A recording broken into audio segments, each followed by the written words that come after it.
Hey folks, back with another video. Now in this video, I will be talking about the Jordan B. Peterson's podcast he did with Professor Gad Saad. I will be discussing some of the ideas they discussed and my views in that. Now, the whole podcast revolved around Professor Gad Saad's new book, The Parasitic Mind. How infectious ideas are killing common sense. So let's dive into it.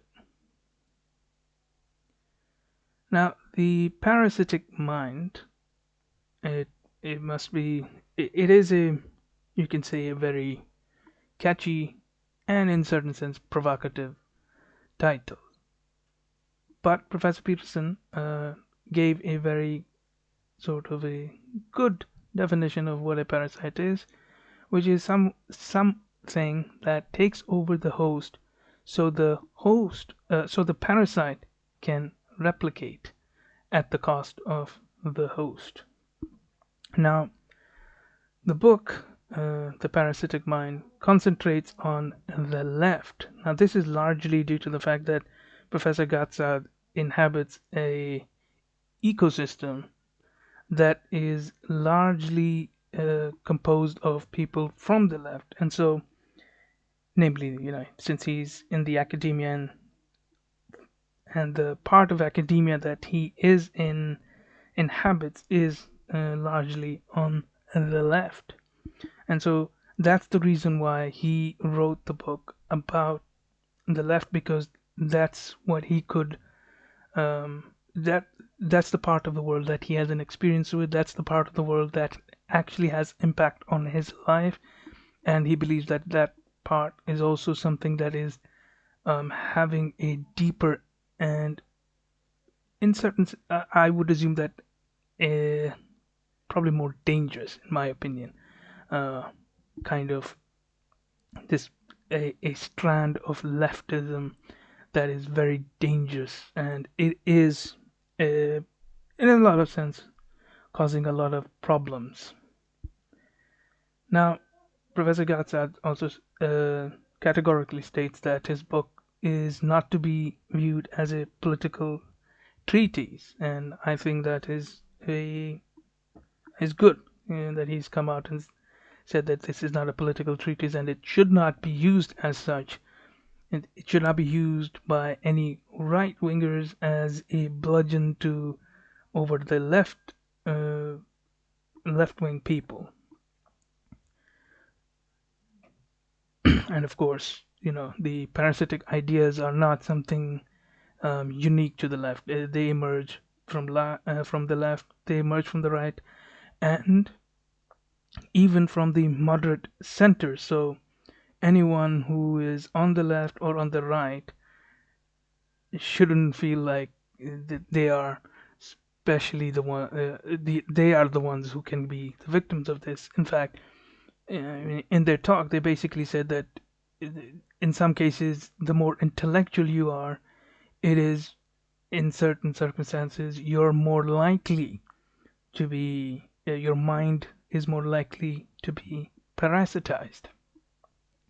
So, and that's probably maybe because, well, not maybe, it's most definitely because of the way our mind is. Now, Professor Peterson did talk about how new parasitic ideas are emerging from the right, and he talked about how in years back when he did come into the scene in the mid 2010, that he was warning the leftists to not go as far as they were going because they would provoke a right wing response, and that if it did provoke a right wing response, we don't know what kind of a response it might be, and it is certainly possible that if they do respond, it might be too late by then. And so he's trying to warn against this. And of course, there's another possibility that if the right does respond, and in certain sense, the right is coming to a sort of a response, it is waking up from a some kind of a comfortable position to now it's becoming more reacting to this sort of new leftist attack, and it might go into a feed forward loop.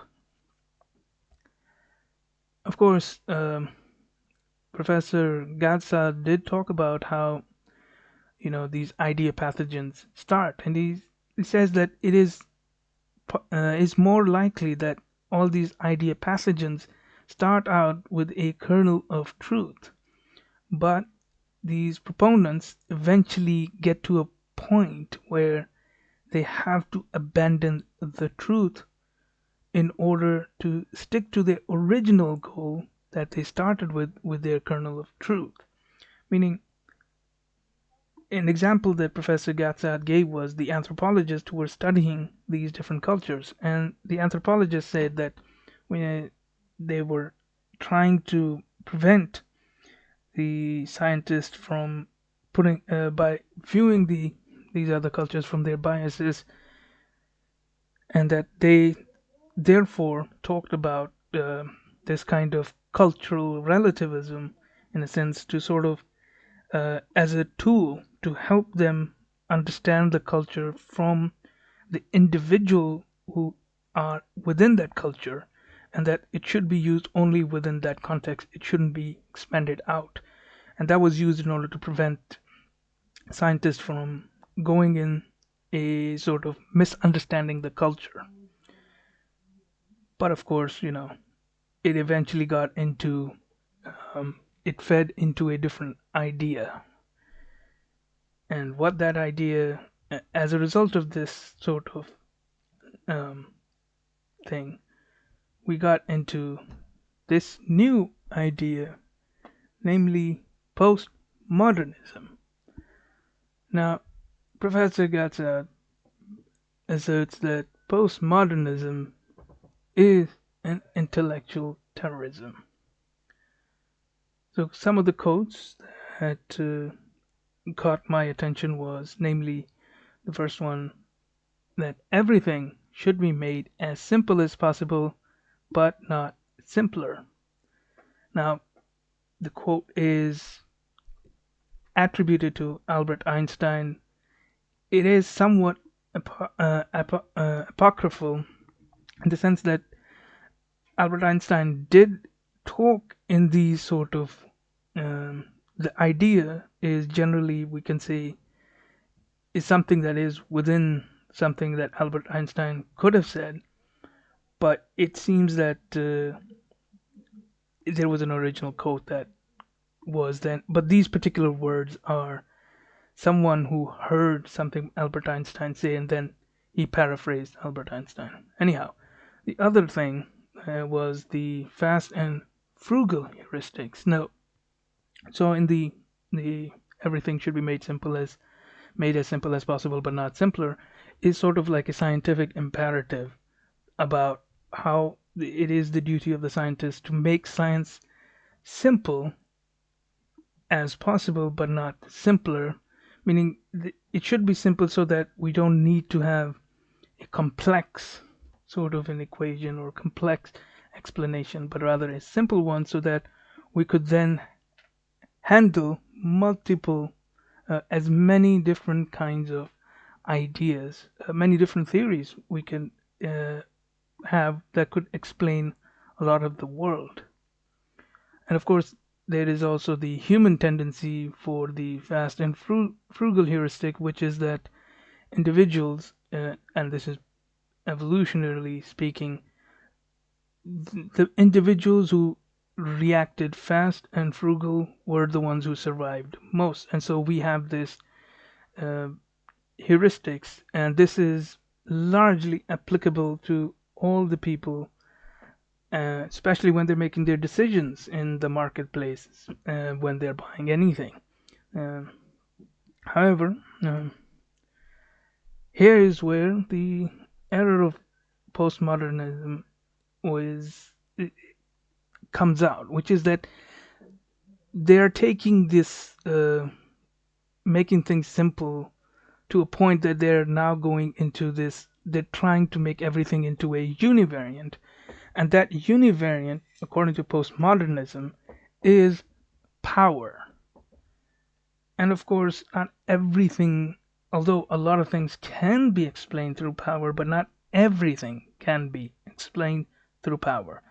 So Professor Peterson gave a perfect example, which is that scientists have built this hierarchy, a sort of a social hierarchy, which is rooted in the the ability of the scientist to make things in the real world, and that those things, when they're successful, grant them both it's sort of like a power, it grants them privileges, it, but those privileges and those and things that the scientists receive is primarily predicated on the fact that they have done something that has actually worked in the real world, and that it isn't some kind of, they haven't dominated uh, to get that power. Now, of course, postmodernism it makes claims that attack the existence of reality, namely that words create reality and that powerful people use these words against the powerless. Now, it is to an extent another one of those, how should we say, the care for the poor and the powerless is a good thing, but take it to its extreme and you start going in these, I would say, sort of like a cul-de-sac. And so I think postmodernism has, in my opinion, has gone into the cul-de-sac. Anyhow, I'm gonna leave you with one quote by Professor Peterson in this video that to me, it had a very profound sort of impact. And the quote is that knowledge is the use of abstractions to predict and control. So knowledge is the use of our mind, and in our mind we make these abstractions, and that once these abstractions can make predictions, then we can actually control the world. And since science can has created these abstractions, a lot of these theories that work, that have a predictable sort of quality to them, and therefore we can control. And so the science actually has a connection to an actual real world, something the postmodernists are denying. And of course, that's where the problem lies. Of course, there's much more in the video, and I mean, there were so many ideas. I mean, I could just make this into much longer, but I will just end it here, you know. And if you like the video, hit that like button and subscribe for future updates. Now, write in the comment sections your thoughts and criticisms, and I will see you in the next video.